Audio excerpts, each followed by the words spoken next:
ख़बरुनि अपडेट जे सिलसिले खे अॻिते वधाईंदे ठठो मां अव्हांखे ख़बर ॾींदा आहियूं। अयूब मल्ला जी रिपोर्ट मुताबिक़ दरगाह हज़रत सैयद सखी शहीद बिलावल शाह ढोरी वारे जो सालियानो उर्स मुबारक मेलो ठठे खां 17 किलोमीटर उत्तर तरफ़ ठठो वाया झंपीर लिंके रोड भरिसां ॻोठ जुमो बबक वेझो संदसि आख़िरी आरामगाह ते निहायत अक़ीदत ऐं एहतराम सां मल्हायो पियो वञे, जंहिंजो इब्तिदा दरगाह जे ख़िदमतगार फ़क़ीर अली गुअर बारन, ख़ुदा बख़्श बबक, कासिम खान मलकानी, सैयद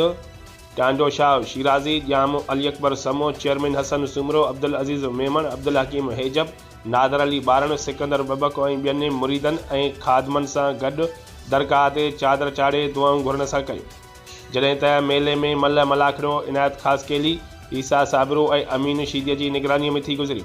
खान एवान खान बहादुर शोरो, ख़ालिद जुमाली,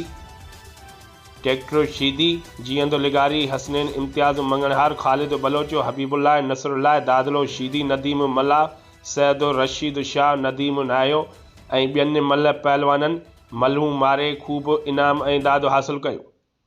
जिन खे इनाम दरगाह जे ख़िदमतगार फ़क़ीर अली गुअर बारन, ख़ुदा बख़्श बबक, कासिम मलकानी, चेयरमैन हसन सुमरो, जाम अली अकबर समो, अब्दुल हकीम हेजब, हाजी हैदर बबक, लियाकत अली बबक, सैयद टांडो शाह शिराज़ी, नादर अली बबक, सिकंदर बबक, नंढड़ो मुक़दर बबक, मास्तर मक़बूल जोखियो ऐं ॿियनि 1000 रुपया इनाम मल्ल पहलवाननि खे ॾिनो।